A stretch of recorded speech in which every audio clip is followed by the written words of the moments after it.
Wargamer Dad here. Just got a quick unboxing for you. It's Christmas and it's the time for getting presents. Apparently giving and goodwill to all men and shit like that, but mostly just getting presents. And as part of the Scott army that I'm working on, here you can see one of the Arkanauts that I've done and sort of converted up. I've done a few of them. I need a transport, and I had a look through and I figured, as Scots are mostly miners and the like, the best transport to get for them would be to convert a Gene Stealer Goliath or Goliath truck. I'm going to use it as the truck variant. As you see, there's two variants there. So I asked the wife for this, and being as she loves me for some reason, she got it for me. So let's have a quick look at that. Okay, we're going to obviously unbox the whole thing, but you can see on the front you've got some fantastic artwork. The box is solid as you expect from GW, and it shows you the two builds you can do and how they differ front and back. On the back you've got more details of the build, which helps you decide how you want to build it and what you want to do. And you can see it also recommends the paints if you want to get this particular paint style, which I'm not going to do, but it's interesting to see anyway. So let's just let's get this out of the box. As always, we take this plastic layer off. I do kind of think maybe GW should think of something more environmentally friendly. I don't know if this plastic is biodegradable. I hope so. But then, like, GW's use biodegradable plastic and a recyclable, recycled cardboard and stuff like that. So fingers crossed, but who knows? Okay.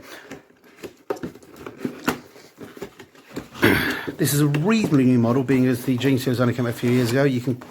One of the ways you can tell that is by the fact that the box comes with the little drawer rather than everything just being loose in the box. Let's put that box to the side for now.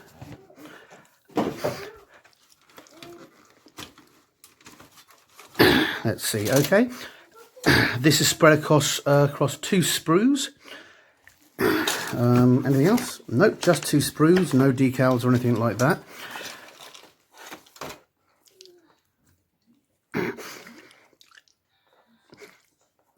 We can see the wheels are quite chunky, but there's a lot of nice detail on this model. You've got your Gene Stealer guys that you can use or destroy, or maybe set up as individual guys. I personally am not going to use them for this model. Maybe I'll try and make a kill team out of them or something, but you've got quite a few guys. There's the guy with no legs, and there's the guy that's just kind of a waist where you can, oh no, it goes on that. Yeah, where you can stick them out of the turret. There's some of the Gene Stealer masks and that. Here you can see we've got several of the, we've got the armature that goes with the mining laser, and what else? Let's have a look. It shows us on the back of the box, but yeah, that goes with the let's just get that in. The heavy seismic cannon, or the mining laser, or the clearance incinerator. Being as I'm going to be converting it in another way, I'm going to be using other stuff for it.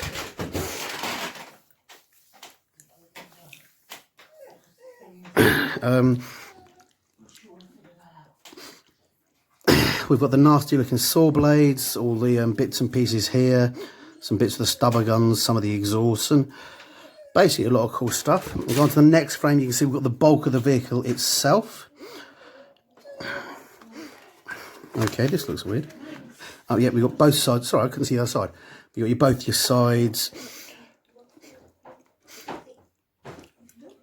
You've got several of your plates, all your bits and pieces, some display screens. If we look at the back, we can see there's several little knocks and little bits like this where the model joins together to give you some solid gluing surfaces. So that, yeah, it looks very much like this model is going to go together reasonably easily and reasonably well. You sometimes get a little warping on bigger models. It happens less and less nowadays as GW get better and better. As you can see, there's no appreciable warping or twisting on any of these parts. Everything's in great condition there. So that's going to be cool. We can see it's going to be a reasonable sized model with all the bits and pieces. A few bit of black fitting Scots in there. Here we've got the instruction booklet for it. It shows us both the 3D render of the Rockgrinder and what I'm building, the Goliath truck. Got some basic instructions of what you need and some fairly straightforward instructions of how to build it. It doesn't specifically say which one you're building, so I'm going to guess this is for the basic one. Most likely, yeah, looking at it, most likely this is going to be for the truck. As you can see, it's kept the flatbed open. If we go through that, yeah, we can see how all the bits go together.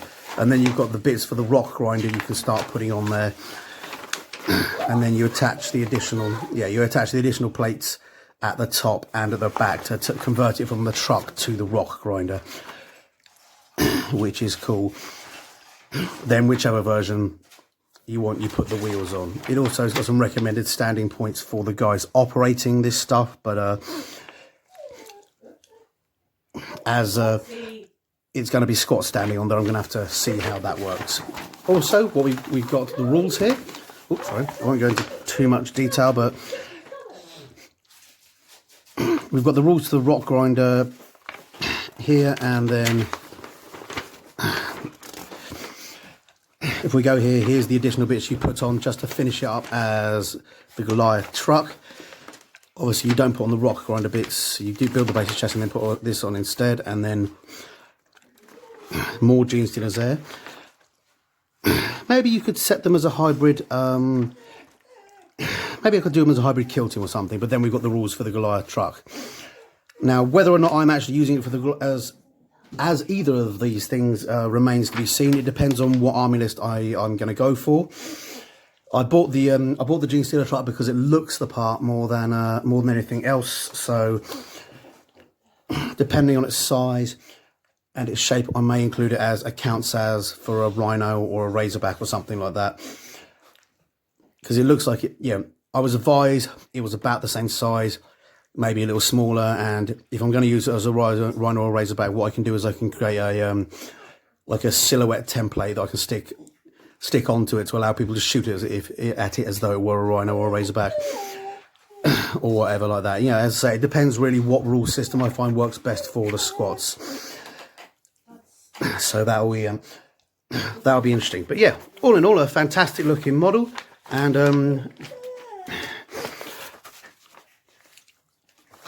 oops, sorry, dragging the phone around there by trying to put this in. Got my charger cable there, sorry.